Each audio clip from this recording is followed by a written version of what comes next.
What's going on, everybody? Welcome back to CM Aviation. Hope you're having a fantastic day today, and today a very exciting model unboxing for you all.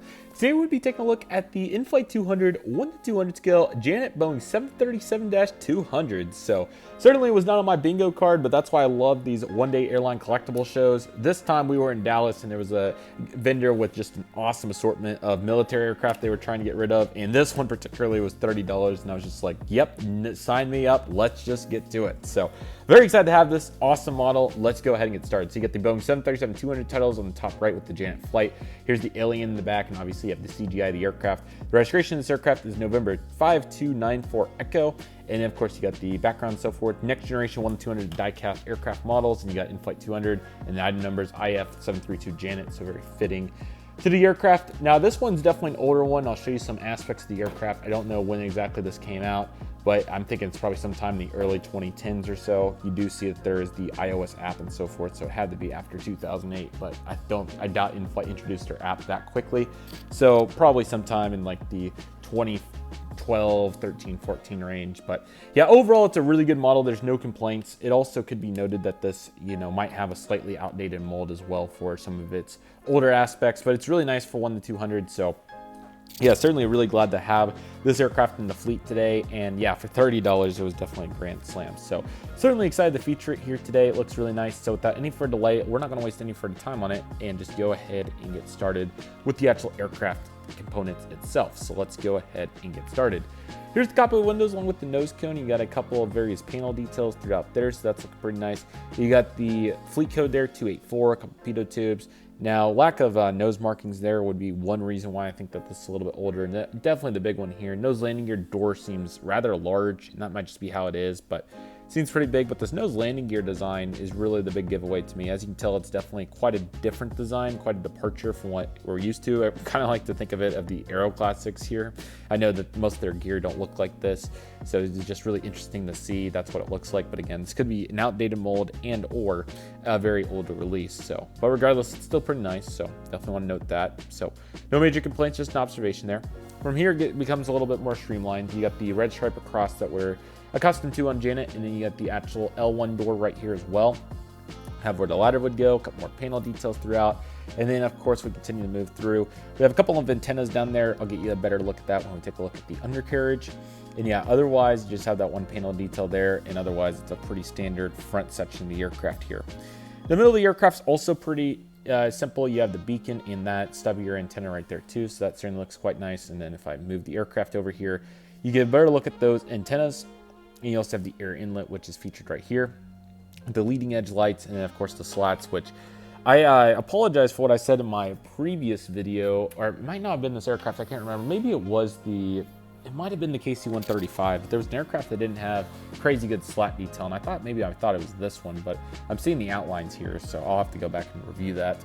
But anyway, it still looks pretty good there, so can't complain with any aspect of that. So that's what we have going there. You got the engines right there, Boeing 737, and of course they're very unique in the fact of how they're structured, the design, so on and so forth. But there's the actual engine cowling itself, looks pretty cool. So yeah, happy to see that, and definitely a nice vantage point on that. But yeah, the wings, they look very nice, have some good detail on them. Here's the opposite side here where you can see the speed brakes and so forth. So all that came together very nicely. And yeah, it's certainly looking sharp, so can't complain with that. They did a good job on all the details there, so of course we'd love to see that. And I'm going to get you kind of a level profile there so you can get a good view of that. But yeah, back detail here also looks strong. I'll give you a better look at the main landing gear, but they're also pretty indicative of being a little bit older. You can kind of see the struts and so forth there. So very noteworthy in those aspects. But yeah, you get the emergency exit door, and then you got the slide right there as well. So all those details are definitely noteworthy. And you got the two antennas here in the back, actually three, excuse me, but really one major antenna and then two stub pieces, which are unique to this particular 737. So that's very cool. And of course, you got the L2 door back there as well, and the registration of this aircraft is November 5294 Echo. So obviously, this aircraft is pretty unique for a variety of reasons, but I think it's a former Southwest or Frontier, so pretty cool. I'm not exactly sure who, but if anybody knows, feel free to comment below. The APU, horizontal stabilizers, and vertical stabilizer detail, very basic, but it looks quite nice, and obviously some aircraft are just made to be basic, and I think this one definitely fits that criteria, so can't really judge it. It's just how it is, so yeah, we love that.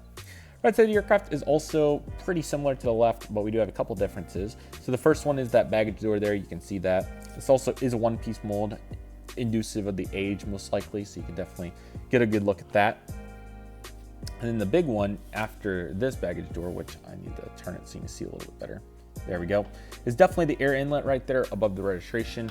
Looks really nice, and it's definitely, you know, pretty interesting for sure. If they have one back there, it's so obvious, but I think it's really cool. And yeah, very nice to have some major differences on this side. So yeah, always fun to change it up a little bit and so forth. Got a little debris right there. Actually, that might just actually be like on there. Yeah, just had to scrape it off there. Always be gentle with the residue. You never know what you're going to find, but that's just the beauty of collecting any models, 1 to 400 or 1 to 200. Top of the aircraft is very basic. You're not going to find too much in the way of major differences here, but you do have another little piece of residue, so I'll try to get that off. Otherwise, beacon and a couple of panel details. There's the emergency exits as I promised, and you got the thrust reversers back there, which are really cool. There's a good look at those on the side. Sorry about that, the stand kind of jumped on me.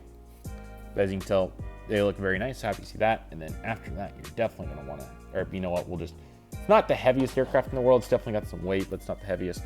Here's the undercarriage. It definitely has some much more detail to take a look at. You can see the nose landing gear. There's a really good look at it. You can definitely just see the tire and how it's structured there. So that's the big takeaway on that. But you got the antenna there, and you also got some more panel details, so that's pretty nice. And there's the air inlets. Let me get you a better look so you can definitely see how those put into function there, and you can also see the antennas. So certainly happy to see that. You also got the 3D beacon right there as well, so that's very nice. You got the InFlight 200 logo. Stand hole looks very nice, and you also got some grooves right underneath there as well, so that's awesome to see, and it certainly looks pretty cool. Here, as promised, is a better look at those main landing gear. You can just see the silver, you know, outline to them, and that just kind of suggests to me that that's not, you know, pretty standard design for what they do now. But at this time, this was probably more normal, but you can definitely see the material is just different. Not quite as high quality, just, you know, a little bit more, you know, just a different material. And there's no problem with that, just an observation. So, and you can certainly see that there. But you got that baggage door again, the antenna, and then some really good views here of the panel detail. And also on that right side, you got that little slide there near the APU, which is pretty cool. And speaking of the APU, here's a better look at it. So overall, it looks pretty strong.